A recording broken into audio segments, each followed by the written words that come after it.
Okay, guys. Hey there. Sorry I arrived to the stream just a few minutes, or not minutes, but 30 seconds beyond the official class time. But welcome, everyone. Good to see you guys.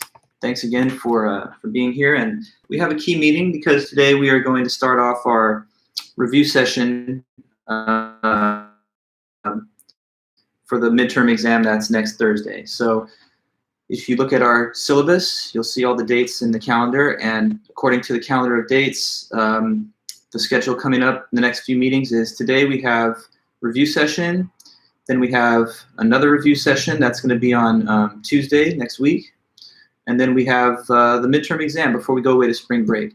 So really quick, I'm just pulling up my midterm sheet, midterm exam review sheet. You guys, I sent you that same document a few days ago. So I'd like for you to go ahead and just pull that up, and we'll take today's class period and Tuesday, take our time and go through everything in a nice thorough way and go over those questions and topics. So that's the plan. So I'm just pulling up my material here. 1 second. Cool, yeah, so all that's accurate. Just making sure we're on the same page. All right, guys, so let me see your questions here in the chat. Just make sure I've got it. Will they be all different topics, or is it a series? Well, let me understand your question, Devin. You mean are you saying the same stuff today and Tuesday? Oh, no, I'm not going to say the same stuff on today and on Tuesday. It's going to be a series. So it's like part 1 and part 2. There's no way to get through, well, I guess there's a way to get through all of it in one meeting, but it would be very, very fast and very rapid fire. So I think it's best for us to take our time and go through these review sessions deliberately and very slowly. So yeah, we're not going to have the same content on both meetings. It's going to be kind of like part 1 and part 2. So there's 4 total chapters for us to go over, and at a minimum, I would like for us to cover the first 2 things listed in the study guide, chapter 8 and chapter 1 today. So anyway, guys, yeah, if you're here, and I can see that we've got about 12 or 13 so far, make sure to just leave behind some kind of comment, and I'll use that to make sure that we're all having our attendance recorded. So then, I ask you guys to go into your Canvas announcements if you haven't already done it, and to pull up your copy of the midterm study guide. And then from there, we'll go through the questions and topics starting with the first at the beginning. So are you guys with the study guide? You have it with you? Okay, get it if you don't have it. And now let's begin. So here's the thing. The way that I like to do review sessions is to have them be primarily student-driven. I like the students to kind of take up the initiative of giving the answers to the best of their ability based on their memory, their notes, the book, or some combination of those 3 things. And what I can do is come in and make sure that everything's correct and accurate. So I'll challenge you to come up with some of these answers, and then if I think that we're getting off course or I have to add something or correct anything or whatever, then I'll just intervene and make sure that it's all reliable and true to the text and to the idea. But let's go on and let's start at the beginning. So I'm looking at the study guide right now, and the first batch of topics comes from chapter 8 of the book. We started this book and this class learning about basic concepts of logic, deduction, induction, what even is a good critical thinker, what's an argument, and all those kind of things. So we're starting with the first item at the beginning of the study guide list. So here's my question for you guys. When I ask this question, just try to type out the correct information that would be the response. And when I see your response in the chat, then I'll add further comment. Okay, so what do you say is a good critical thinker? What's a good critical thinker? So we're going back to the beginning. Nothing new today and Tuesday. This is all review. So you should go back if you can. If you keep good notes, go back to the first day and see what you wrote there. Noah, a person that would not believe a claim unless it's based on a good argument or good evidence. That's good, yes. There's one extra little element too.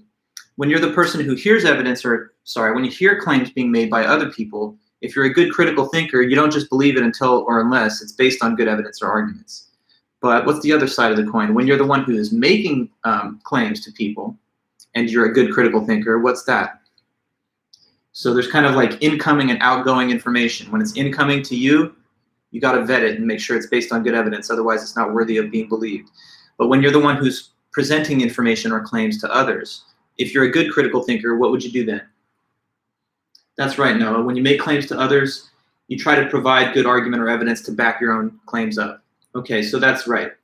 When the evidence or information, when the information is being presented, you say, where's the evidence? Otherwise, I won't believe that. You need evidence and proof. You expect it before you're going to let something become a part of what you believe. And then when you make claims to other people, you're trying to hit them with some kind of claim, argument, or whatever. You don't just say it and then say, I don't know why. I can't prove it. I can't justify it. A good critical thinker is ready to go with arguments and evidence to back their views up. Okay, so good critical thinkers. When people make claims to them, they don't believe them without good evidence behind it. And when they make claims to others, they give that kind of evidence to support what they're saying. Now, what is a bad critical thinker? This question, it has two parts. I mean, I wouldn't ask both of them, I think, in the same particular item, but while we're here, what's a bad critical thinker? It's kind of just the contrary, so you can easily, I think, tell me.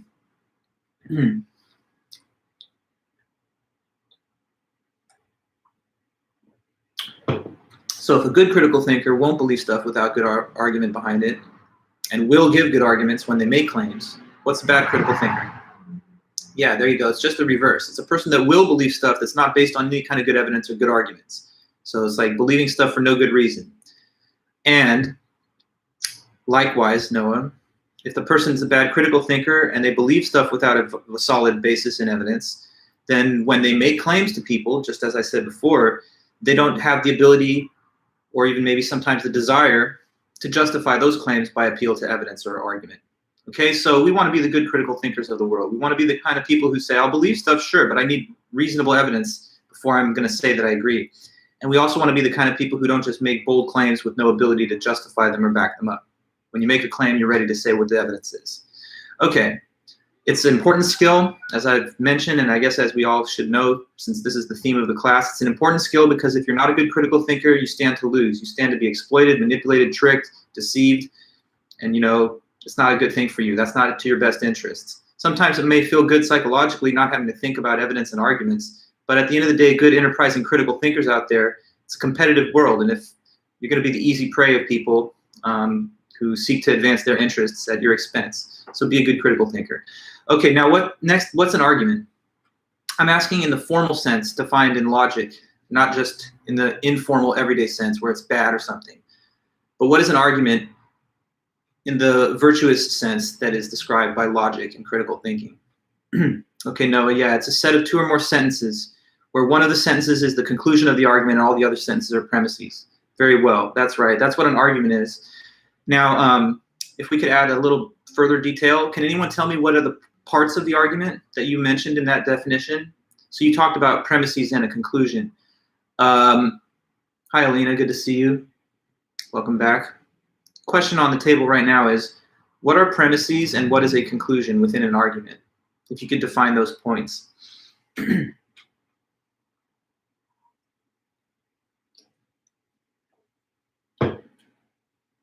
What do you say? It's just information, so we just need to retrieve it. Okay, so premises, they are evidence that supports the conclusion. That's right. So what is the conclusion though?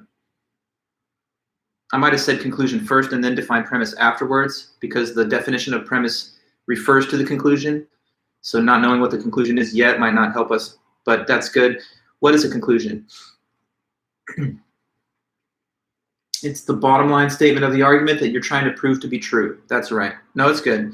So the conclusion of the argument is whatever you're trying to prove, and the premises that you give, there has to be at least one, but there could be more. The premises are the evidence that's supposed to back up and support that conclusion. So if I say like, oh, I've deduced this conclusion that let's see, you took the cookie out of the jar, and the person's like, how do you know that? And I'm like, well, here's the evidence. I mean, you've got cookie crumbs all over your shirt, and there's like a trail of cookie crumbs from the cookie jar to your bedroom where you're sleeping right now. So, I've got that evidence. Now, those premises are premises like, okay, there's cookie crumbs on your shirt, there's a trail, there's cookies missing. Those are three pieces of evidence that are supposed to support the conclusion that, hey, you took a cookie. So how does a person get to this conclusion? They don't just say, I don't know, I feel like that. They give evidence, they give reasons. It's a random example, I understand that. But in everyday life, We do form arguments on all number of topics, big and small. So an argument is simply an attempt to justify a conclusion by providing supporting reasons. And we say that within an argument there are premises. That's the technical word for the reasons. And the conclusion is the claim, the idea that you're trying to show to be true. Okay? So next up, not to worry, hi, Paul. Good. The question on the table for now as we go through the review is, not to worry, Kayla and Paul. Good to see you guys. Glad you made it. What we've done so far is we've just started this review session of the midterm exam review. And we're looking at the topics in Chapter 8, starting at the beginning. We've reviewed the first three. What is good or bad critical thinker? What's an argument? What are the parts of an argument? Since I've talked about them now, to those that have just come in, I'll just say this very briefly. A good critical thinker doesn't believe things without good evidence, gives good evidence when they make claims. Bad critical thinker, just the opposite. Argument, set of two or more sentences where there's one conclusion and at a minimum one premise. And the parts of the argument are the premises and the conclusion. The conclusion is what you're trying to prove. The premises are the evidence that's supposed to back and support the conclusion. Okay, so next question is this. What is the definition of the word truth? The whole reason that we make arguments is to try and make the case that the conclusion is true. But what does that involve? Okay, good, Noah, you're right on it. So truth, when what a sentence says matches the facts of reality. Can you say something true? Can you write something down that's true, a true sentence? That's good, thanks, guys. Yes, that's the concept of truth. A match between whatever is the content of a sentence and the facts of reality. Joe Biden is our president. Okay, no, yeah, that's true. That's a fact. Some people, I guess, are not happy about it. Other people very happy. But at the end of the day, he is the U.S. president. He's the 46th president, so it's true. Another example, maybe how about something from the way past instead of something current day? Or something that's far away from us.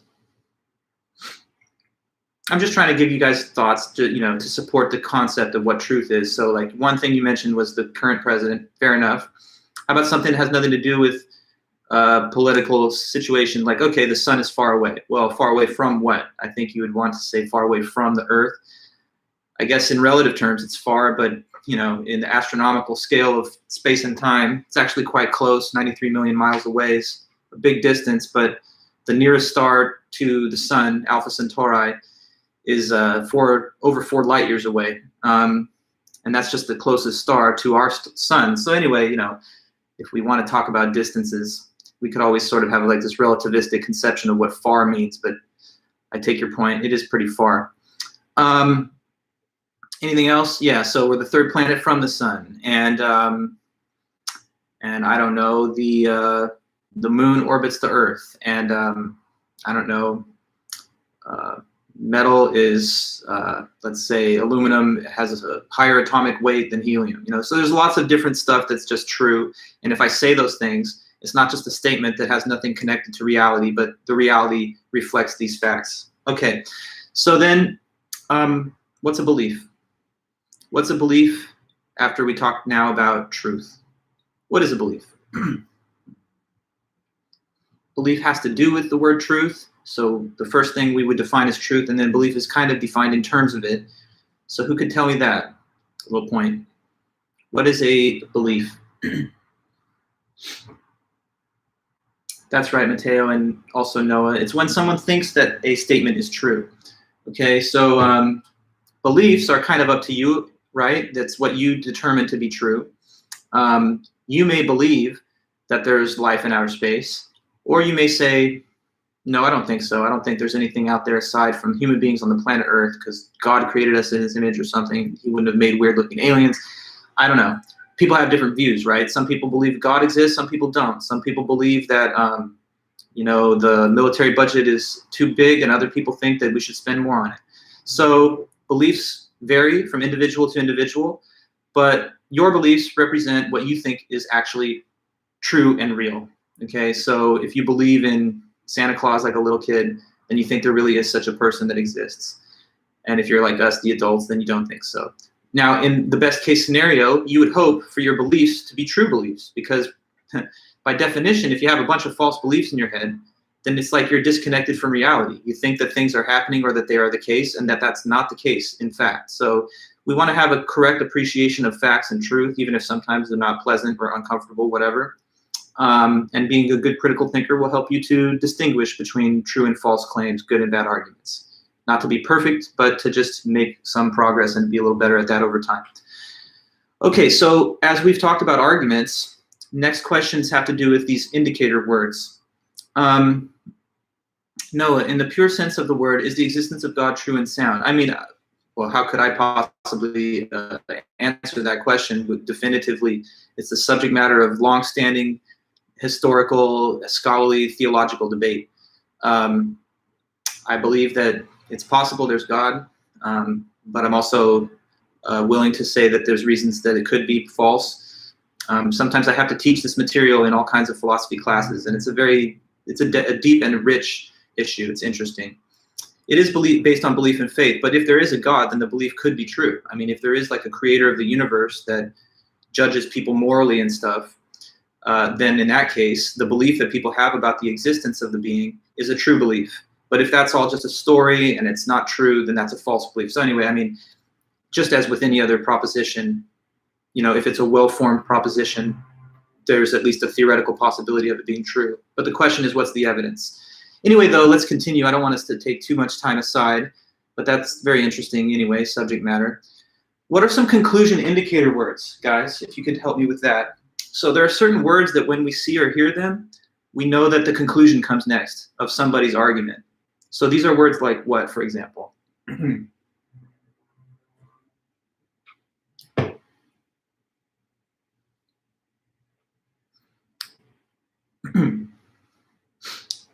Okay, one of them is therefore. You've also got so, in conclusion. Con, you're offering some good options. Consequently, hence. There's also the case of thus. It follows that. The Old Latin ergo. So these are all various different examples of conclusion indicator words. Those words indicate the presence of the conclusion of a logical argument. So if somebody said to you, I'm really feeling sick, so I'm not going to come to class or whatever, or I can't taste food, so I think I have coronavirus, right? In that case, the person's reaching a conclusion. I have this virus, and what's the evidence? The premise is that I can't taste food. So therefore, you know, so they're telling you this is the conclusion that's based on the information I just gave. All right, so any of those words are functional as conclusion indicator words. Therefore, so, hence, thus, it follows that, consequently, or even ergo. Okay. There's, you know what, another one, I don't want to fill your head with too many millions of options, but another old Latin one is kind of like in the same genre as ergo, is QED.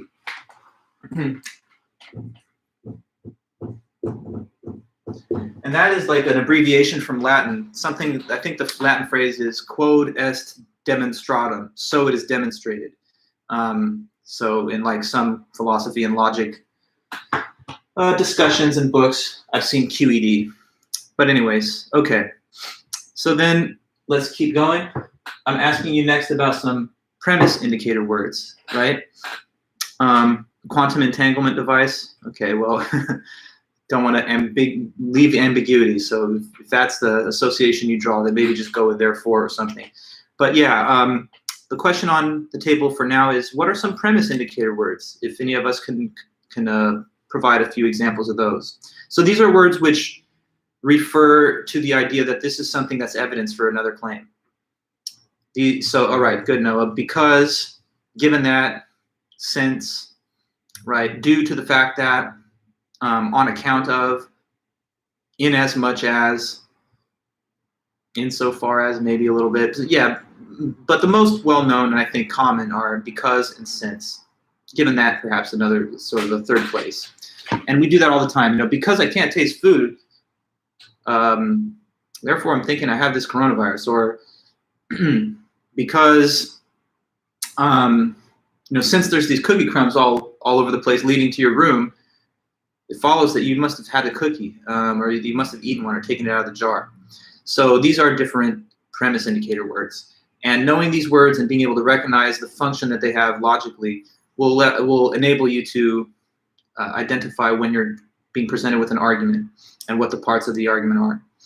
Okay, so then the question is, what's an imperative sentence? That I think is pretty straightforward and clear. What is an imperative sentence?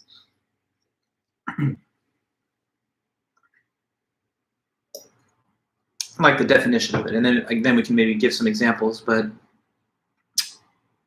no, not actually though. Khan, that has to do with the next, well, a question that's coming in a few steps. But imperatives are not those. Yeah, Paul, they're commands, correct. So it is a command that one gives in directive language to another person. So like if I say to you, drop the weapon, you know, or put away your phone, or you know, hold my bag. Whatever the case is, if it's a command, then it's otherwise known as an imperative. And that's an important part of speech. We're dealing with language as human beings, so we have classifications for different types of sentences and statements. Okay, no, not to worry, Khan, but that's good to clarify. So they're commands, and those are some examples. Now, what is an interrogative sentence? That one we can say. Question, what's an interrogative sentence? This is just me with a little philosophy humor that I'm laughing at by myself, but what's the answer to my question? What is an interrogative sentence? It is a question, that's right. So even the question itself, what is an interrogative, is an interrogative. Or what if I said to you, write down an imperative sentence? What would that be? That would be an imperative. Okay, but to the current definition. An interrogative sentence is nothing other than just a question. It's any sentence that a person could write or speak, which would be represented with a question mark at the tail end. So, where am I? What day is it? Who are you? Where is the bathroom? When is the final? All of these, you know, infinitely many examples are just a couple of different interrogatives. Think interrogate, that might help you remember. But okay, so then we have the question, what is an assertoric sentence? What is an assertoric sentence? Okay, well, you've written a question, and that's fine. I think that maybe there was a time lag, perhaps, so that it only appeared as I was asking about the next topic. But right, it is an assertion. What is an assertion, though? An assertion is a sentence that has a truth value, which is one of the two possibilities, either true or false. So it's just any claim of fact, whether it's a correct or incorrect claim. If I say that the sun orbits the earth, this is an assertion, but it's false. If I say that the earth orbits the sun, that's an assertion, but it's true. And so assertions, assertoric sentences, kind of fill in the major category of types of statements that we use in logic. Because in logic, we're primarily concerned with making claims based on evidence. And so what sentences fill the spot of premises and conclusions are always assertions. You'll never see an argument where the conclusion is, huh? Like, you know, it has to be that a claim is being made in the end. So that's a fundamental important concept to remember. Okay, now here's another question. You need to tell me what's the definition of a deductively valid argument. And this is very fundamentally important. I will tell you just straight up, point blank. I'm going to ask this question 100%. I'm going to put that on the exam because it's just so critical to any study of logic. So let's try and say it. What is a deductively valid argument? What's the definition of that?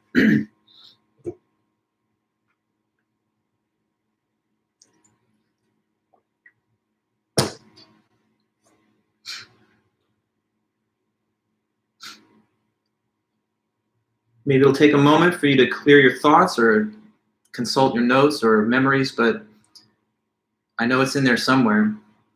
What's a deductively valid argument?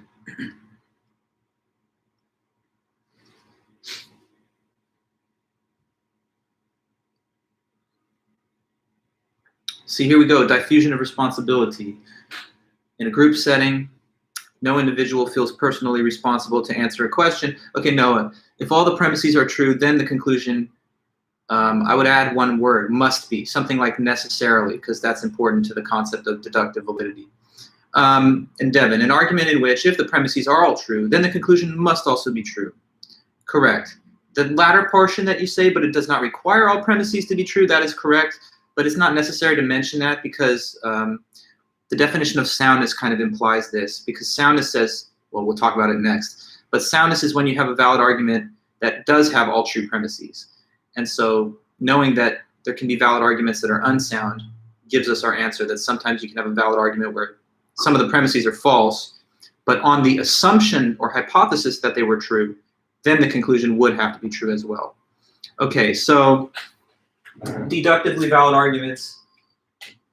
I'll put some examples, but can anybody think of an example of a deductively valid argument? So when the argument's fully written out, if you look at the premises, these premises, if they are true, require the conclusion is true too.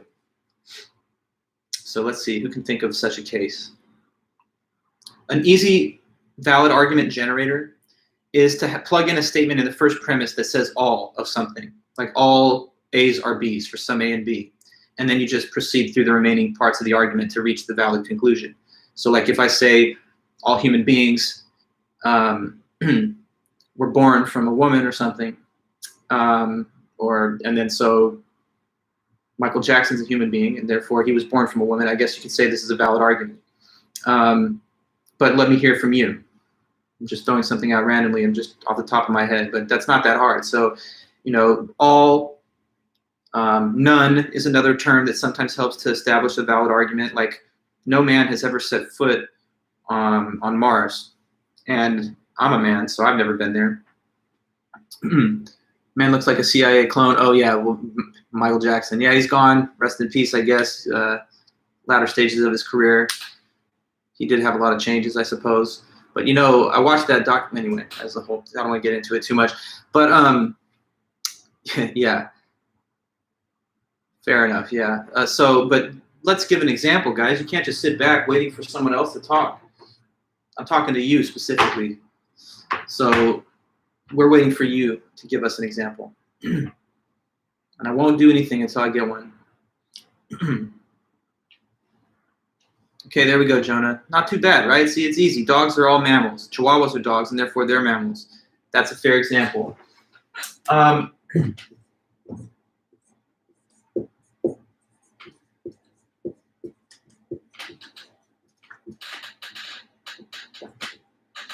All dogs are mammals. Chihuahuas are dogs, and so they're mammals.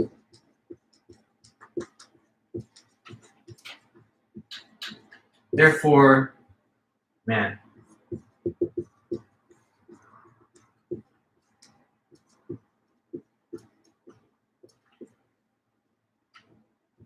Okay, like I just wrote your example because it works. I like yours also. Prue, all birds can fly. Raven is a bird, and therefore raven can fly. Yeah, penguins are birds, but that argument of Prue, tell me, Noah, since you're asking this question, it's valid, but is it sound? Yes or no? The argument stated right there in the chat that all birds can fly. A raven is a bird, and therefore ravens can fly.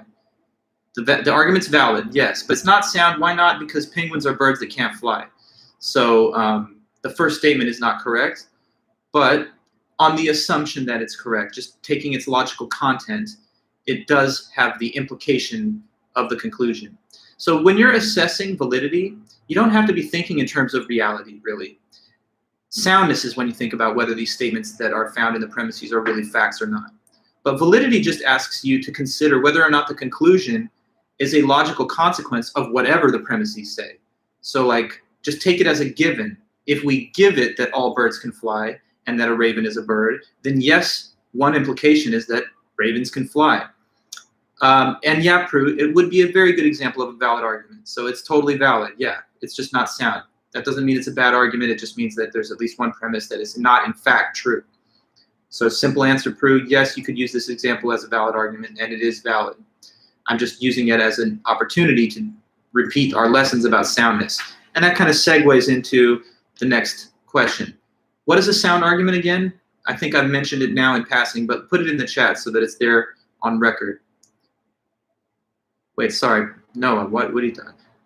The argument is deductively valid. Let me back up again. I thought we were done with that, but the argument, Noah, that you're looking at is valid. Let's stop talking about soundness for a minute because I think I lost you somehow with this.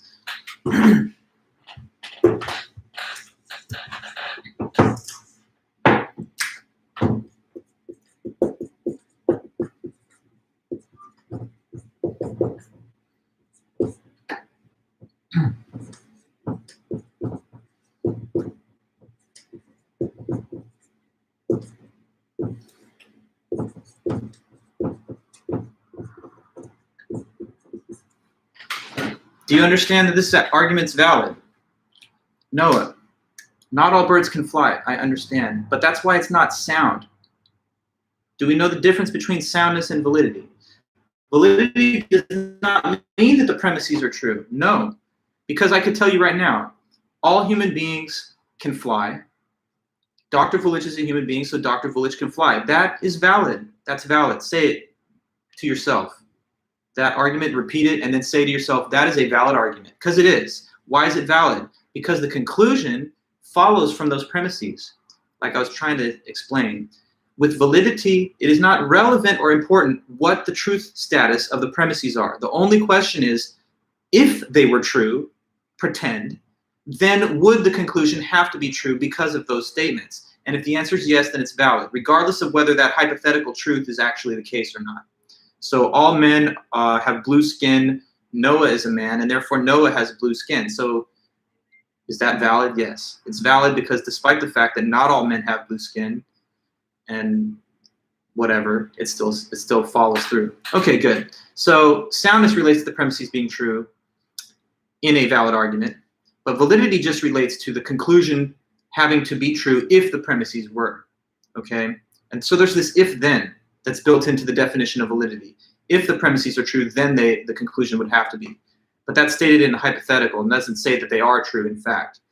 Okay, so anyway, back to the question of soundness. Good. Sound. A sound argument is a deductively valid argument which has got all true premises. So this is one example of an answer to the question number 13. Give an example of an argument that's valid but not sound. This is such a case because the conclusion follows the premises, but the first premise is false. Let me ask for another example of an argument that's valid but not sound. So that was one. Let's try and put another one out there just to make sure that it's clear enough. So who can throw out an example of a valid argument, but it's not sound? So the logic is there, but there's something false in the premises.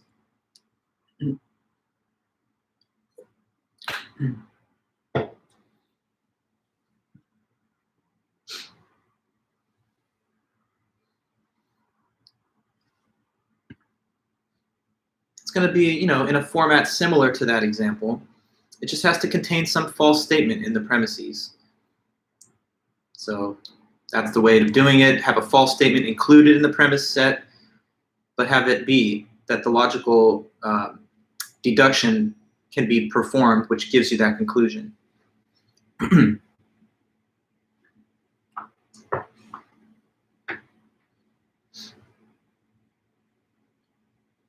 It just takes a few minutes sometimes to get the gears turning in your mind, but they're turning. And you have things to say to me, so you're going to say, okay, Matteo, all dogs live in the ocean. Wow, okay. All pineapples are dogs. Okay. And therefore, pineapples live in the ocean. Fair enough. Very, very unconventional, highly, unusual premises, but that's good. That's valid if we just consider the logical form. If all dogs live in the ocean, then 100% of them do. And if every pineapple is a dog, okay, then because all the dogs live in the ocean and a pineapple is a dog, the pineapple lives in the ocean too. It's like transitivity, I mean, like if A is less than B and B is less than C, then A is less than C. And we can know that even if we don't know what the things A, B, and C refer to, as long as they're just things that could be quantified in terms of less than and greater than. So in the same way, this statement, just think of it mathematically. All these things that are A's are B's. And all the things that are C's are A's. So C's are B's, basically. If all dogs live in the ocean, then all things in one category belong to a broader category. Dogs, all of them, are subsumed by the category things that live in the ocean. And so then any attribute that holds for dogs, like saying that they're all pineapples, is very hard to even conceptualize, but that would have to hold then, that property would have to be something that's also found among the ocean. Okay, so it can be valid and not sound even if it does not match with the facts of reality. That's what the definition of valid but not sound means. You have to have a premise or multiple premises that are out of line with reality, but they still lead to a valid conclusion. Okay, so all human beings have run a marathon, and Noah Perkins is a human being. So therefore, Noah Perkins has run a marathon. that argument is valid, but it's not sound because the first premise makes a claim that is demonstrably false. I've never run a marathon yet. That's something that I actually want to do. I've done half marathons, about as far as I've gone. But I'm an avid runner, so I hope someday I'll get it in. Now that we get the vaccine out there, maybe there'll be a chance. Okay, so thank you very much. That's good. We go on to the next. Give me an example of a valid argument that is sound. So try to give me one now that is sound. Now you got to make sure that every premise is true, okay? So unsound, there's going to be some false stuff in those premises, but they're still going to have this logical deduction. Sound, though, construct an example. A sound argument. So it's got to be valid, but beyond and over that, all the information given has to be a fact of reality. One we had earlier was the whole thing about chihuahuas. That's all true. Yeah, dogs are all mammals. Chihuahuas are a breed of dogs, so chihuahuas are mammals. But let's move around to some other examples now and try and get another one while we're on the topic.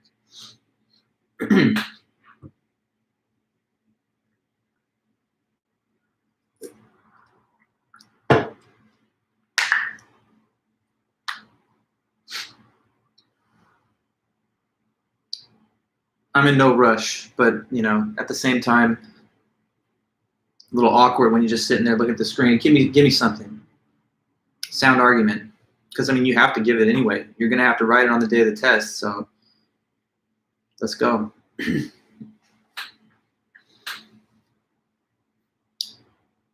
Well, no, sorry, no, I gotta stop you right there. This person, Robert, is just a fictional character. It's not sound, therefore. It's like me saying Santa Claus lives in the North Pole, and the North Pole is cold, so therefore Santa lives in a cold place. Santa is a fictional character. Your name, Robert. Robert who? You need to name a specific person, and it has to be like a true person, and this has to be a true fact about them. Okay, so Paul, you say this. Cracking knuckles gives me the chills. Anybody cracking their knuckles gives you the chills, I guess? Is that the claim? And I crack my knuckles, and therefore you have, like me, your professor, so you have the chills because I did that. I guess so. I guess you know this about yourself. Are you telling me you want me to stop cracking my knuckles? Chills in the sense like they're pleasurable chills? Or are you talking about you freak out, you start thinking about bones being crushed or something? I'm interested in the psychology behind your answer, your example, but it's a fair example. It's just that you reliably get the chills like 100% of times. You say it's true, so you gave the case. You get a shudder when you hear it. Okay, so you never do that? Like you would never do that to yourself, or is it like painful to do it? Anyway, I don't mean to do it like a lot, like nails on the chalkboard. Okay, noted. I guess you're not a fan of that. Is there any other kind of like little peccadillos that you have against common habits that some have? Like what about people biting their nails? That one kind of annoys me a little bit. Anyway, off the topic a bit. Created a mental block to it. Okay, well, I'm taking that into account. I don't have to do the nail cracking thing. It's just, you know, nervous tick. You know, we're all nervous as hell. Okay. Eating cake makes you fat. I ate cake, so I became fat. Well, again, Devin, I mean, it's not exactly a very charitable description of your own circumstances. It's a valid argument, but I don't know if I would think, you know, having interacted with you and stuff, I don't know if I would say this about you anyway. So just saying, right? Let me see another example. No women have been president, Jonah. Oprah is a woman, and therefore Oprah has not been president. That's a good example. Correct. Cake. Yeah. You know, cake is funny. I've never been a huge fan of cake. I'm a bigger fan of pie, I guess. And yesterday was my birthday, so I don't know. I didn't have cake, but maybe this weekend. Okay, yeah, so other examples, the thing about no women have been president. Yeah, so the only thing I would say about Devin and Paul's examples is that for our other students that are gonna like use this review session as a source of reliable examples, some of them might find those examples a little weird because they make reference to the individual giving it. And no one else has access to knowledge about what's true and false concerning you. So it's better, I think, to supply examples that everyone can utilize because no other student's going to be able to say, hey, I this, that, or the other, and that's their example of a true statement. Furthermore, I'm the professor judging it, and I don't know you well enough to know all these facts about you. So Paul, now you've informed me that you don't like these knuckles cracking. But if I was just seeing that on a page without further context, I mean, if I was being really picky, I would be like, how do I know that? So it'd be good to have something true that's incontrovertible and uncontested that everyone can agree on, like the classification of mammals or whatever. But okay, so instead of green, yeah, well, I don't have to do it. It's my birthday, right? So if anyone's going to pinch me on my birthday, how nice is that? All human beings live on Earth. Mermaids are not human beings, and therefore mermaids don't live on Earth. Well, you know what, though? That's not valid, though, Prue. Sorry to say it. Because when you say all human beings live on Earth, this is important. That does not mean only human beings live on Earth. So all human beings live on Earth, yes, that's true, even though there is like the space station, and we do have astronauts out there. But setting that aside, all human beings live on Earth, but saying that all do doesn't mean that only human beings live on Earth. Clearly, we have a lot of non-humans on the Earth, like my cats and, you know, the fish of the sea and the birds up in the sky. So even though all humans live on Earth, if something's not a human being, it does not imply that it doesn't live on Earth. Your argument would only be valid if you say only human beings live on Earth, mermaids are not human beings, then it would follow that they don't live on Earth either, because only humans live here. And anything that's not a human then would have to be living some other planet. But your argument as stated is not valid. And if we changed it to say that only human beings live on Earth, then it would no longer be sound either, because it's not true that only human beings live on Earth, because they're non-human animals.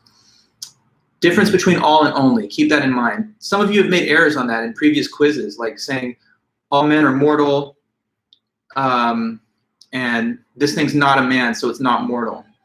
That doesn't follow. Just because all men are mortal doesn't mean that nothing else is either.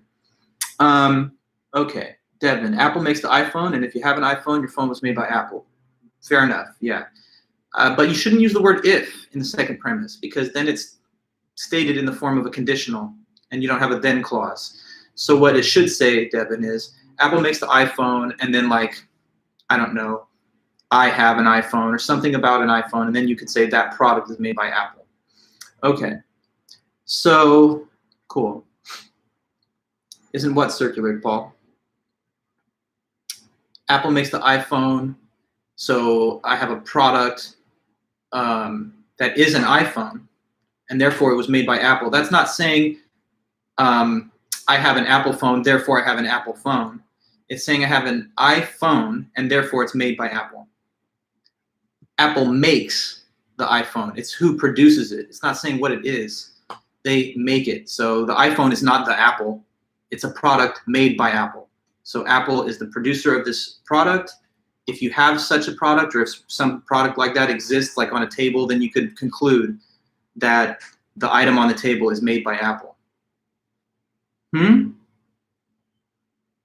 Sorry, Paul, what is your question? A makes B. So look, I am the father, let's suppose I don't have kids, right? But I am the father of Little John, not Little John the rapper.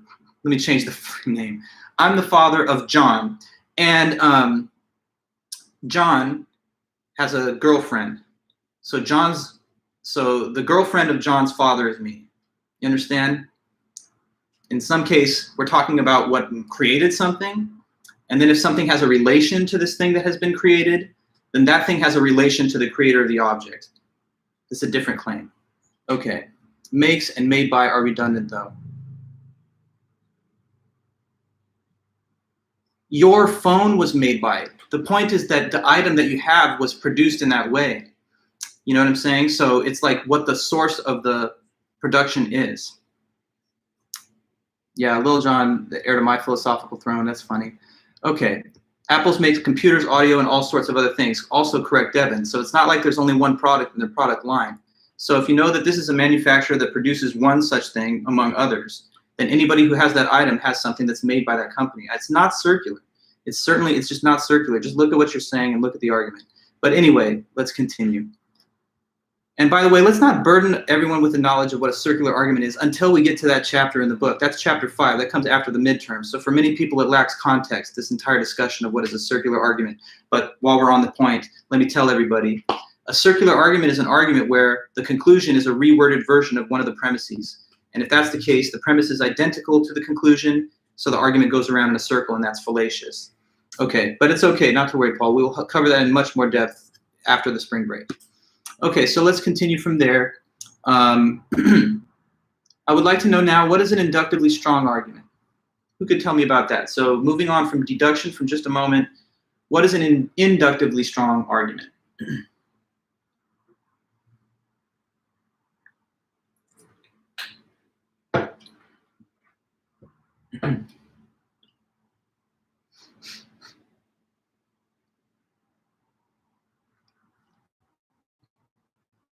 Inductively strong.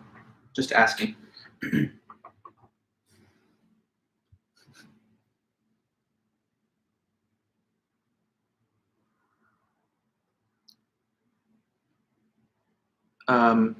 Okay, good. I see your examples now. If all premises are true, then the conclusion is highly likely to be true. That's right. That's exactly right. So the difference between deductive validity and inductive strength is that when you have a deductively valid argument, the conclusion is guaranteed, totally 100% certain if the premises are true. With inductive strength, the premises give support to the conclusion, but they don't support it so much so that it couldn't possibly be false. They just show that it's probable, more likely than not. So, I mean, if maybe you look at my track record of running, and if you say this person has gone on a run every day for 100 consecutive days, and tomorrow is another day, so they'll go running tomorrow, that seems pretty probable because it looks like there's a pattern that's been established through their behavior that you can reliably predict will continue. And the longer the pattern of that action in the past, then the more strong the conclusion will be. But obviously, patterns being what they are, there's always room for them to be broken or interrupted or discontinued. So inductive strength gives you something reasonable to believe based on patterns observed in either the past or in general. But again, inductive strength cannot guarantee the conclusion to be true, but just show that it's more likely than not. So you say, Matteo, argument that uses several different recurring events as evidence. Yes, that's generally true, but here's one thing I would say as a slight little extra subtlety.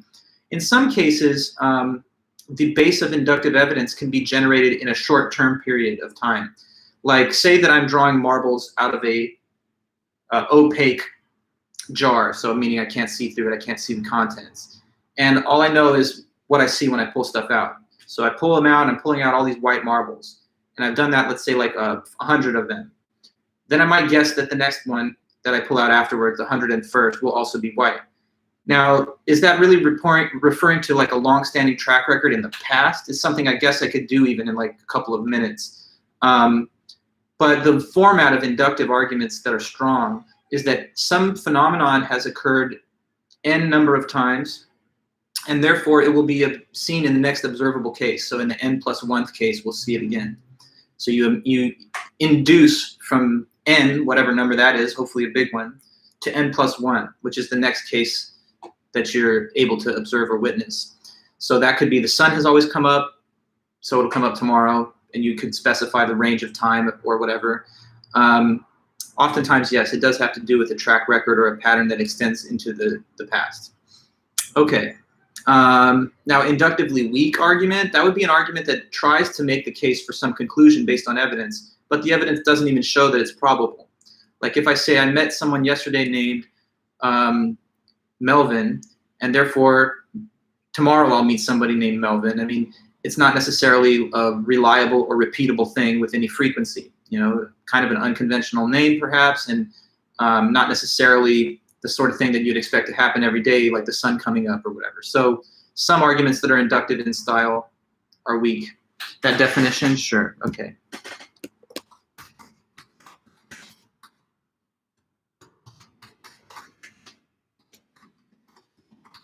Well, I'll give you both. I mean, it's in the chat already.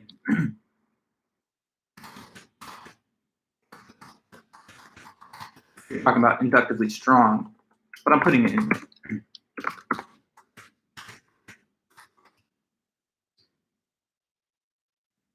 Inductively strong argument. If the premises are true, then the conclusion is highly likely to be true. Oh, inductively weak. If the premises are true, the conclusion is not even likely. Even if the premises are true, the conclusion is not probable. So suppose it's true that I found $1 yesterday on the ground while I was walking. Let that be the premise, and let the conclusion be, therefore I'll find $1 today. Well, is there any evidence given by me finding $1 yesterday that I'm probably going to find one today? No. So it's just a one-off random thing. If you found money on the ground, you know how often does that happen? When's the last time you found $1 or anything like a bill on the ground? I mean, it'd be great if it happened all the time, but it's pretty rare. So what I'm saying is sometimes the evidence given is not really that supportive. Oh, you found something Mateo yesterday on the ground? Well, good luck. Luckily, Irish, St. Patty's Day. That was my birthday, so yeah. Anyways, kind of want to drop 150 on a resale windbreaker. Okay, well, I guess you're free to do that. If you find the money, then it'll be easy to buy. So yeah, did that make sense, Devin? And also, Paul, you say we may fallaciously think the frequency is different than actuality. Correct. I mean, a person may have a perspective on something and think that it's more likely to recur than it is. So you're the judge, aren't you, individually, of whether or not some individual's argument is strong or weak. But there can be a fact about that built into the nature of things, whether the thing really is likely to recur or not. Okay, so good. Thank you, guys. Let's continue from here. What is a disjunctive syllogism? So we have 4 forms of deductively valid argument that we studied in this class. And one of those 4 was called disjunctive syllogism. So maybe you'll be able to tell me what the format or structure of that looks like. So disjunctive syllogism, you're going to have 2 premises, then the conclusion. But what is that going to look like? If you want to type it out.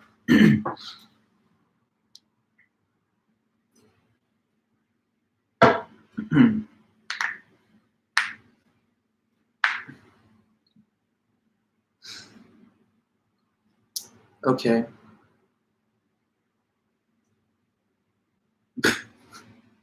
No, that's funny.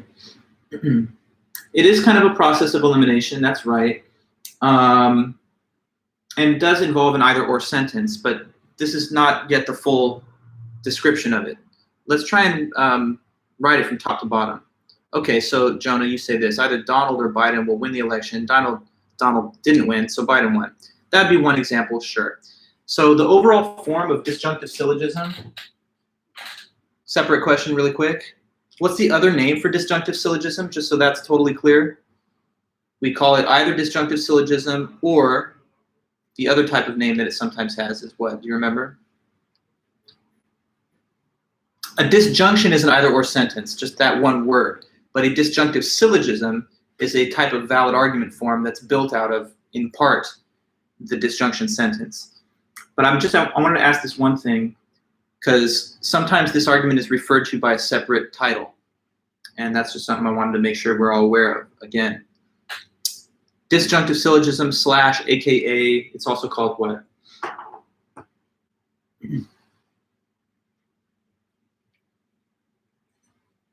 I think I called it this on the quiz that you guys took, so maybe you'll remember that.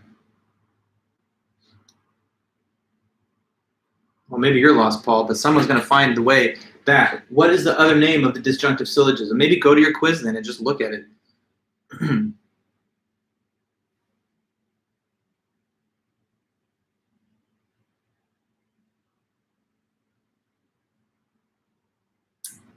Oh, we all lost. Okay, I thought you meant that you lost the concept that I was asking about. It is important to note what it is also called. I have no notes on our alternative name. Yes, there you go, Prue. You've got it.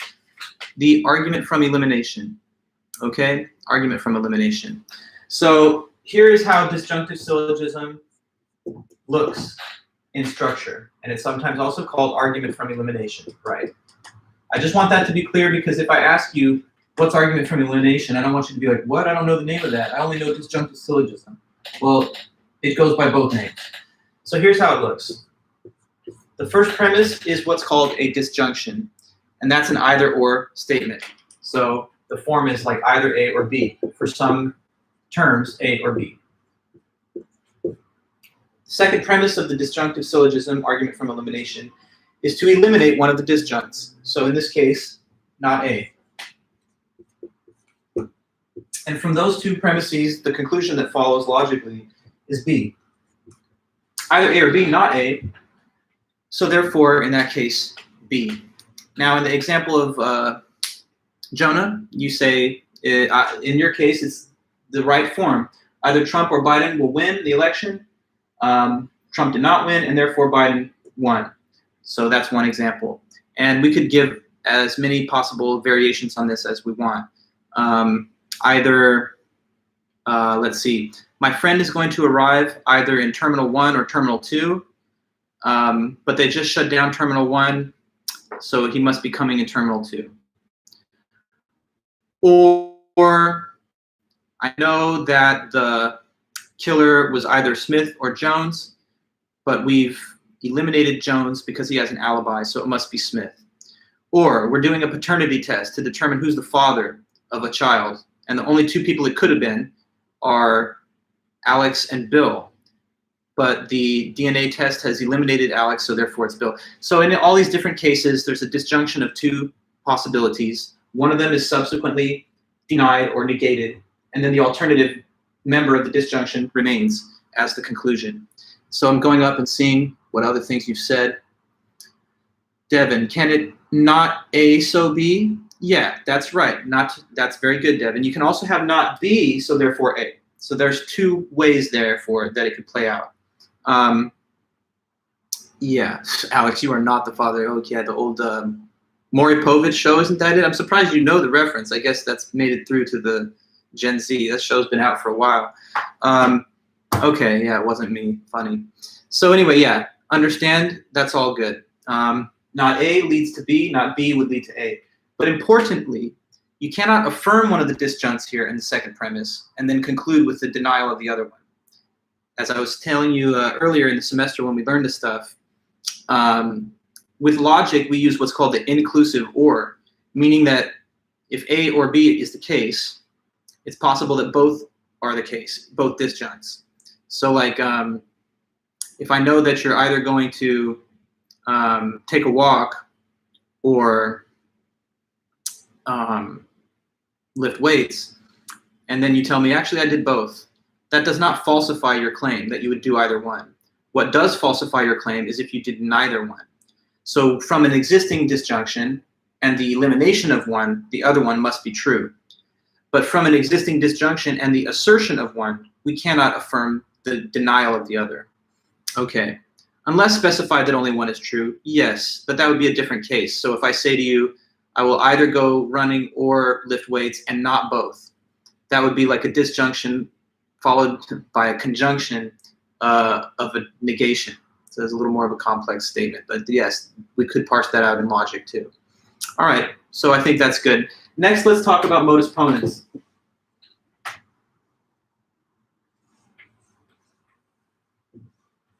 So modus ponens argument. Oh, come on, Paul. I mean, your humor is just top notch. Anyway, elimination, not in that sense, right? But back to the list. Next, we have modus ponens.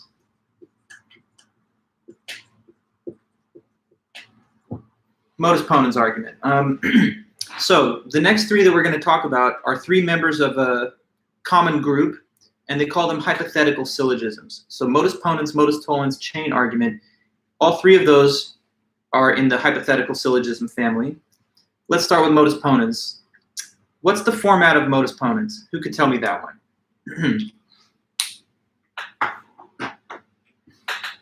Modus ponens.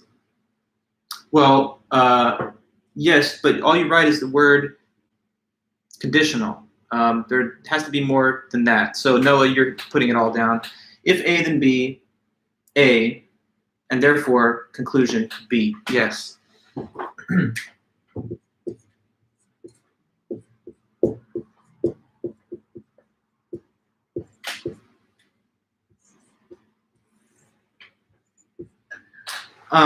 Some people refer to modus ponens by a different title and call it affirming the antecedent. And so, Matteo, I like how you gave an example here. What it says is, well, it's hard to read what you wrote, though. It's not a full, complete sentence grammatically. If Yankee, then Brim. Am I to interpret this to mean if the Yankees win, then I will wear a cap with the brim? I'm just a little lost. Maybe you got to write that in a more fully specified way because the communication's having a hard time coming across. Paul, you said, I typed conditional before you asked the question. I was thinking you may ask what the three had in common. Oh, yeah, okay, not to worry, got it. So let's see some others. Jonah, if I eat this plant, I will die. I ate the plant, and therefore I died. It's a funny argument. Of course, it couldn't be reported on by the dead person, but it's valid, I suppose. Yes, and it is modus ponens. Devin, you ask, on the test, if we don't change our examples, juristically, like jurisprudence, like, okay, let me think. If we don't change our examples, will you take points? Like, can we use all the same subjects for all these examples? Oh, just thrown by the word juristically, like, I want to know what you're saying. Judiciously? If we don't change our examples judiciously, will you take points? Well, the thing is, you would not have the opportunity to give the same example because it'll be only asked about different types of arguments. So I wouldn't say, here, give me one example of modus ponens. Now give me another example of modus ponens, and then you would double use the same case. So I wouldn't give you the opportunity to do that. But are you thinking of like, well, what if you said, if I run, then I will sweat, and I ran, therefore I sweated. And then in modus tollens, like, if I run, then I will sweat. I didn't sweat, so I didn't run. Like, that's fine, as long as it is your own example. The other thing that I kind of prefer is that if you use things that that are not just out of the book, like, I did remove a point. If people gave on the quiz, like, what was it? If so-and-so enlists in the army, then he'll have to go to boot camp, but he does not have to go to boot camp, so he didn't enlist in the army. I mean, if you just literally recycled the examples from the book, it wasn't like you're trying to think on your own about it. So the best case is if you come up with an original example. If you do, though, feel free to use all variations of it multiple times, as long as it's a different argument form that you're being asked about. But okay, if you don't change your examples drastically, that's fine, as long as they're matching the content of what the question asks for. And other than that, I would just say it's probably best to come up with an example that you could come up with on your own. Okay, so modus ponens has this form, and so I've seen some of you guys have given examples, but they're a little odd. Well, the one about plants is fine. Let's throw another one out there just so we have more than one option, or not. These are not the options necessarily, but just more than one example to consider in our mind. Another modus ponens, anybody? You see the form, so just, run it back, like anything.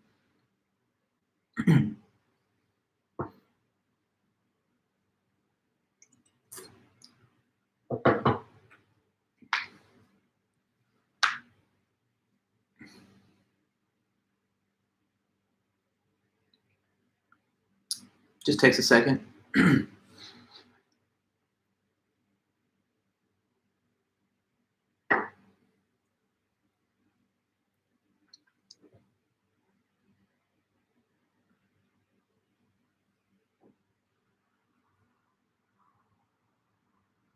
Not all at once, please, but, one at a time. Yeah, I'm asking about modus ponens. Jonah, you gave a fair example, and it was good. I just thought maybe we'd have more than one in the end. Okay, so Prue, if you fail your midterm, you're not going on spring break. You failed your midterm, therefore you're not going on spring break. Okay, cool. That works for me too. So you guys understand. Now here, with modus ponens, there's two parts. Well, with conditionals, which are a part of all hypothetical syllogisms, there are two parts to every conditional. The if part, if A, that's known as the antecedent. The then part, that's known as the consequent. So that's why we also call modus ponens affirming the antecedent, because that's the order of operations. We state the conditional, we affirm the antecedent, and then the consequent is our conclusion. Mateo, if water boils, there is steam. Water boils, and so there is steam. That's good. Okay, so good all around. Let's go to the next. I ask you now about modus tollens, the next one of these hypothetical syllogisms.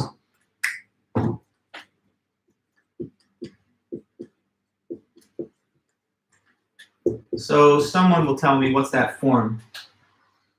The form of the modus tollens argument. So it's got some similarities to modus ponens, but there's a little bit of different steps after that first premise. So let me know.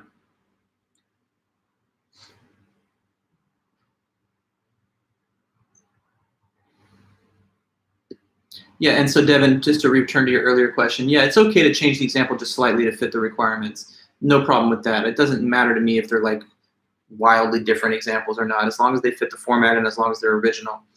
But for modus tollens, someone can tell me how that goes. If A, then B, not B, and then therefore not A. Yes. So now here's what you say, Mateo. If there is a Yankee cap, there will be a brim.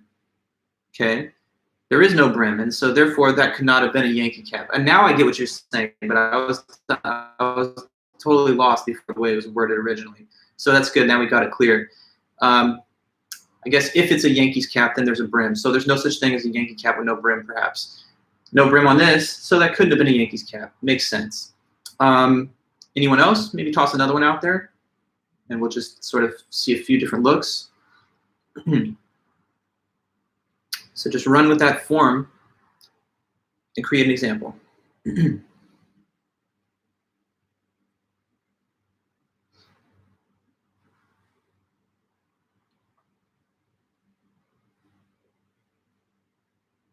You can never get too much practice. Okay, so Jonah, if I punch him in the nose, it will break. His nose is not broken, and so therefore you didn't punch him. So I guess we're talking about a punch that certainly breaks the nose. And so you're the sort of person who, if a person's nose isn't broken, we can conclude that you didn't punch him, because every punch is going to cause a fracture. It's not just going to be a glancing blow or something that will cause a little bruise. Okay, fair example as well. All right, so you guys can see hopefully the structure of modus tollens. We start with a conditional, which says if A then B. The second premise denies the consequent, so not B, and therefore the conclusion will be not A. Okay, so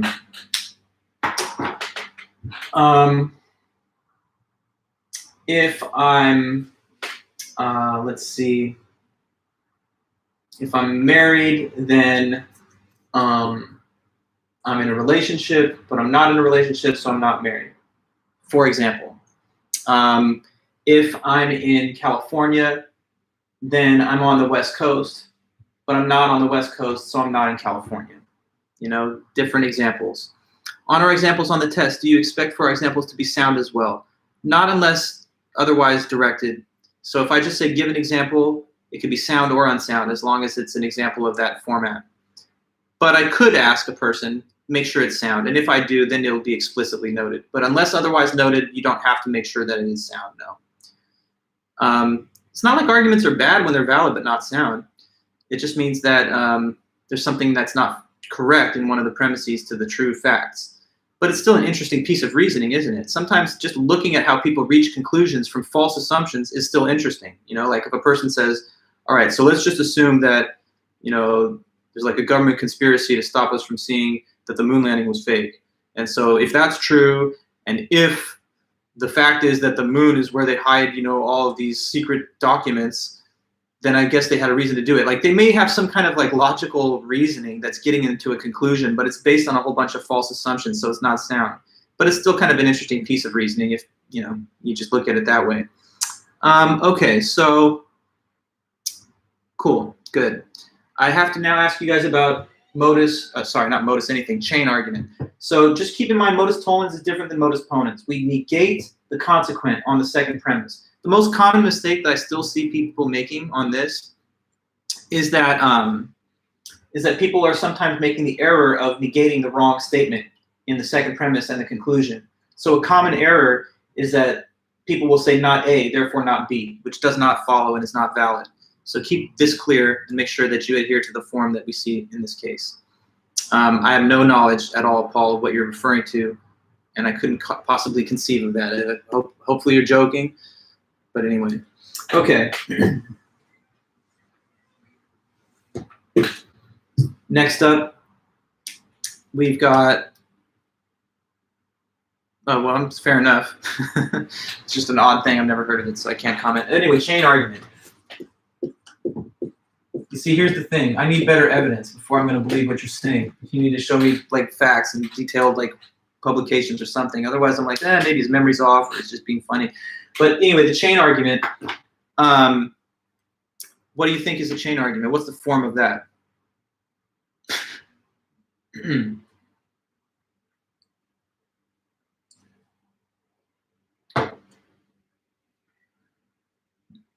The chain argument example.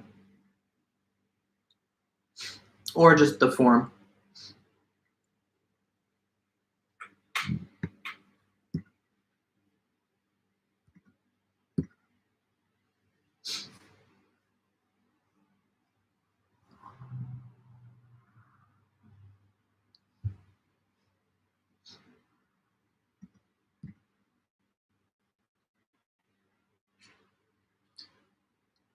Chain argument? Yeah. You got to write something.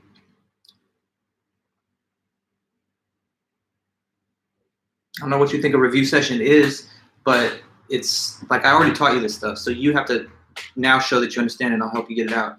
Okay, so Noah, not Noah, sorry. You're referring to Noah, so that's why I saw the name in your written statement. But anyway, Paul, if you say something interesting, then I or Noah will make a joke. If I or Noah make a joke, then the other will make a joke. Therefore, if you say something interesting, Noah and Paul will make a joke. Ah, okay. Well, this is going to be hard for me to represent on the board, but I see your example. So you're using the second person pronoun of you, and therefore I can't say it in your wording. But if Dr. Vulich says something interesting, then Paul or Noah will make a joke. If Paul or Noah make a joke, then the other will make a joke. See, there's already all kinds of grammatical things that are making your thing hard to read out in a precise way, because you have two subjects named, yourself and Noah, and then the other is the opposite of whichever one mentioned in that statement. So in a way, it had to be disambiguated. But anyway, we get the point. If I say something interesting, then one of these two students will make a joke. And if one of those two students makes a joke, then the alternative member of that pair of students will make a joke. And if that is the case, then that means that both people will make a joke. So ultimately, both make a joke based on me saying something interesting. But a little convoluted and hard to, disentangle some of the elements. So let me look at Jonah, what you've written, although fair enough. Jonah, if I wash my pants, they will shrink. If they shrink, they will not fit. So if I wash my pants, then they will not fit. Yeah, that's a good example. So that's how chain argument goes. I can just show you the overall format. It's all conditionals all the way. If A, then B. If B, then, in that case, C.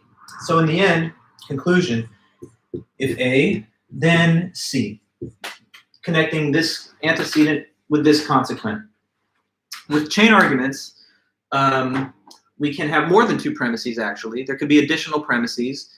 For example, in another case, we could have if C, then D as the third premise. But the rule is, wherever the premises finish, and we then have our conclusion, we will combine the antecedent clause of the first premise with the consequent clause of the final listed premise. In this example, A paired with C. So if I tell a joke, then she will laugh. If she laughs, then she will,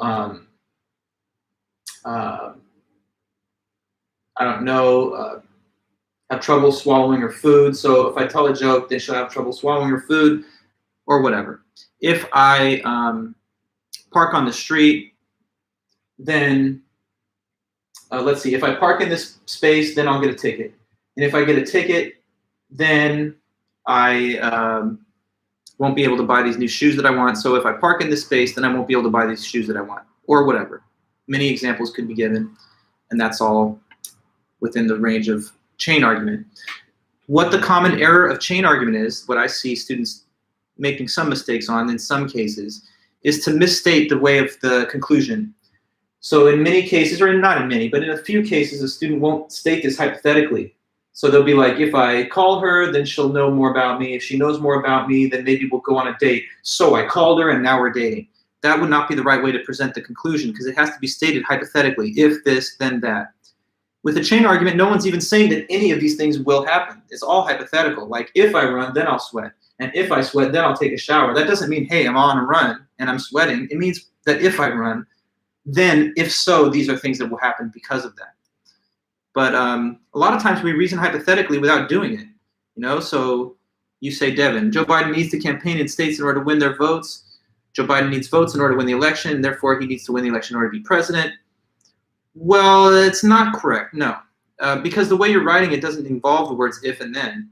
So you should try your best, Devin, to state all sentences within a chain argument in the form of a hypothetical. The first word has to say the word if. So maybe I could parse it in that way if I try.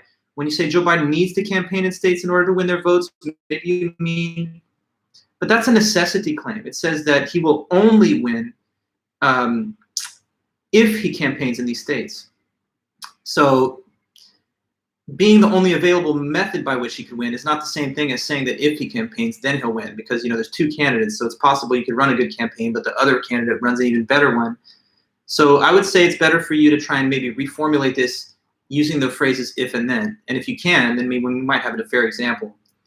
Like, if he campaigns, then he'll win electoral votes. If he wins electoral votes, then he'll win the election. So the conclusion could be that, no, you even have more. If he wins the election, then he'll be president. So if he campaigns, he'll win votes. If he wins votes, he'll win the election. If he wins the election, then he'll be president. So therefore, if he campaigns, then he'll be president. That would sort of be okay. But again, you have to state it in the precise format of if-then. They have to be hypotheticals. Otherwise, it's a little ambiguous what is going to be conditioned on what. So every statement in the argument has to be an if-then. That's right. Correct, Devin. Yes. I mean, I can sort of see how you were gesturing towards an if-then concept in your own example. But the way it's worded makes it a little bit ambiguous, because needing something in order to win is not the same exact claim as saying that you will win if you do those things. Needing is not the same thing as saying it's a minimal sufficient condition.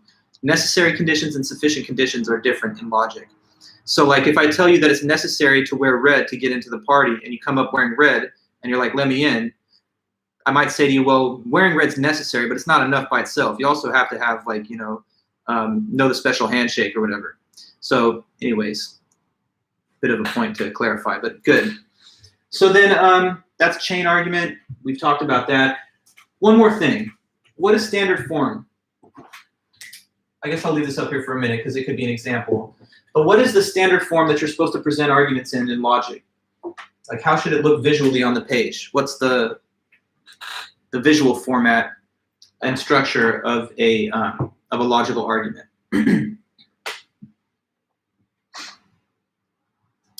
Just a question.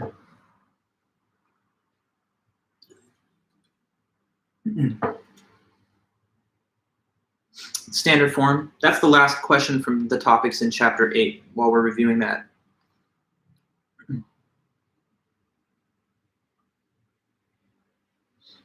Okay, very good, Devin. The conclusion is below, divided by a horizontal line from the premises above. Premises you can number. I don't insist on that, but that is a common convention. The rule, though, is for sure they have to be listed. They cannot continue continuously on the same horizontal line. So every premise is separate from every other premise and from the conclusion. And a horizontal line divides the one conclusion at bottom from the list of premises above. So premises are listed, the conclusion is below them. That was something that some students did not do on the quiz and per the previous work. And if you didn't write arguments in standard form, a point was taken off, even if it was valid, because you have to write it in standard form, because this is a logic class. So keep that in mind and keep that clear. Write arguments from deduction and induction into standard form. Okay, so that's Chapter 8 notes and review. The remaining chapters in the book that we'll cover in the time that we have on Tuesday is much faster. To be honest with you guys, I'm really going through this slow and steady with you because I've had classes where I only give them one review session and we run through like 3 of these chapter of notes rapid fire, like lightning round. But I think that's a little less helpful, and it's done because of time constraints. So since we have the benefit of additional time, we'll be sure to take our time on Tuesday and finish all the notes.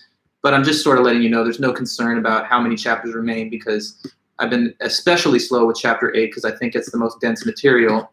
And from there, it should be pretty easy for us to round out the remaining stuff on Tuesday's meeting. So let's see. Chapter 1. Maybe with a few minutes, we can at least say a couple of brief things about these 2 social psychology experiments. There's the Milgram Experiment. If you could even say a word or a sentence about it. What was Milgram's study?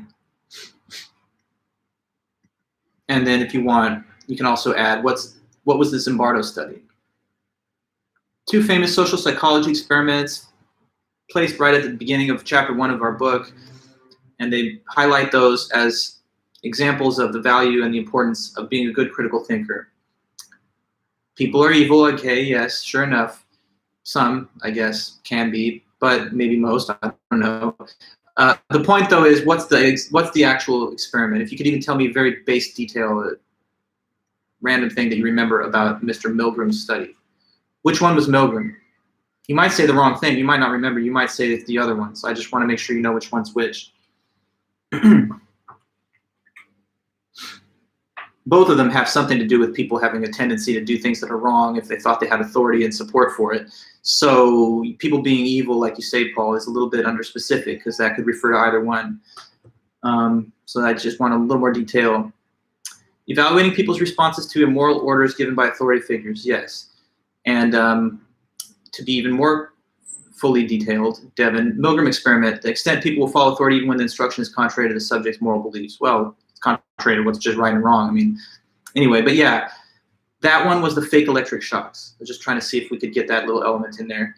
Milgram brought people into the research lab, divided them into the role teacher, learner. Learner, they were told, was supposed to memorize pairs of words. Teacher was supposed to shock them when they got a word paired wrong.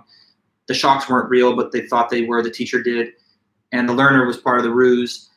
They would start screaming, crying, demanding to be let go. After a while, actually no longer responding. If you watch the video, it's very interesting. But what we're really trying to find out, since there were no actual shocks, is how far will people go following authority figures? And the results were a little disappointing, I guess, because 2/3 of the subject gave all the shocks, 1/3 did not.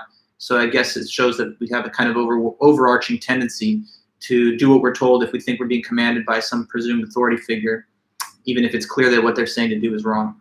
And then there was Zimbardo. Zimbardo, which one was that? I know we don't have a ton of time, but maybe we'll just speak about it for a second, and then we'll resume at this point on Tuesday. We thought there had been some that were very tiny shocks, but not painful. Oh, no. Well, what I'm telling you, Paul, is actually there's only one time there was any shock at all. So there was one shock, but here's when it was given. It was given at the beginning to the teacher, and it was the lowest voltage. And they did that just so that the teacher would believe even more strongly that the shocks were real. So they're like, we're going to give you a sample shock, and just so that you can see that this works. So they put the electrode on the person's wrist, and they gave him like 40 volts. And even that, they were like, ugh. But it was very small, and it was inconsequential. So that made them think that the shock generator was real. But none of the other shocks were real, no. So not to help the acting, no. In fact, some of the audio of their voices screaming was pre-recorded and played through a cassette tape. And that was done to create a uniform set of responses so that they couldn't argue, well, in one case, they were protesting more loudly than in the other or whatever. So they tried to account for that and eliminate that variable by using recording of the person on the other side of the wall. All right, guys, so I think, well, we just talked about Milgram. I'm sorry, but we didn't talk yet about the Zimbardo. Zimbardo, anybody? What was it? If you can say, even just like a couple seconds, that'd be awesome. Otherwise, we'll pick it up next time.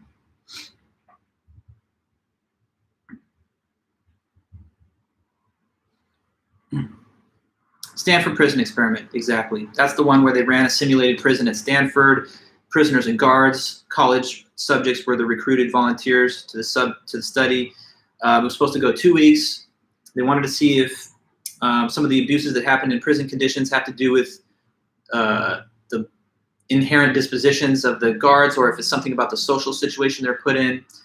After just about 2 weeks, not 2 weeks, sorry, 6 days into the 2-week period, they stopped short because people were getting traumatized and having mental health problems due to the abusive and sadistic behavior of some of these guards. So lurking beneath the surface in our human nature, there's a tendency that some of us may have to behave badly, to abuse authority, especially when we think we have social support for it. Being a good critical thinker helps you to think twice and think better about what you're actually doing sometimes. Okay, well, guys, very good overall. Thanks for the review session and all of your help. That's part 1, but let's be back on Tuesday for part 2, and we'll cover the rest of the notes in the study guide. You, of course, are free to look at the book, the lectures, your own notes, and prepare in advance, but we'll be together again on Tuesday, okay? So then, thanks again. Thanks so much. I'll see you guys. Have a great weekend. If you need anything in the meantime, let me know. Devin, you have a question? What's that? Let me know your question. What's that?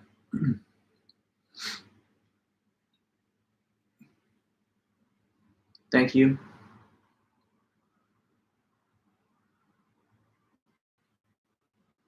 Don't leave me hanging, Devin. What's that question? Oh, you fixed the example from earlier, the chain argument? Yeah, it was, I mean, it was not far off, just a little bit of technical stuff about the wording. Are you going to try to put it in there? Thanks, Ian. Thank you. Okay, so it says, if Joe Biden campaigns in states, then he has a chance to win their electoral votes. Well, has a chance. See, I would just say this. You've changed just slightly the wording of the consequent B in premise 1 when it turns into the antecedent of premise 2. Because first premise you say is if Biden campaigns in states that he has a chance to win. No, sorry, if Joe Biden campaigns in states, then he has a chance to win their electoral votes. But having a chance to win their electoral votes is not the same thing as what you say in the following premise. He wins enough electoral votes. So to make those two things match, I guess you'd have to say if Joe Biden campaigns in states, then he will win enough electoral votes.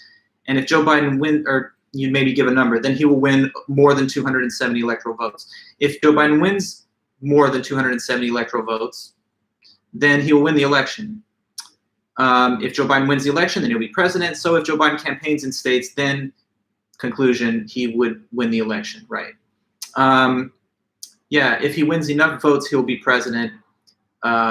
So the only issue was the way you switched from chance to win to winning enough votes. So I think you should simply reword the first premises consequent as then he will win 270 or more electoral votes, which is the minimum sufficient number. But with that like slight small edit, Devin, it's right there, and that's good. All right, guys, I do think I'll have to let you go now. Sorry to keep you for a minute, but that was a good question. So I'll see you back on Tuesday, like I said. Anyways, have a good weekend, and I'll see you then.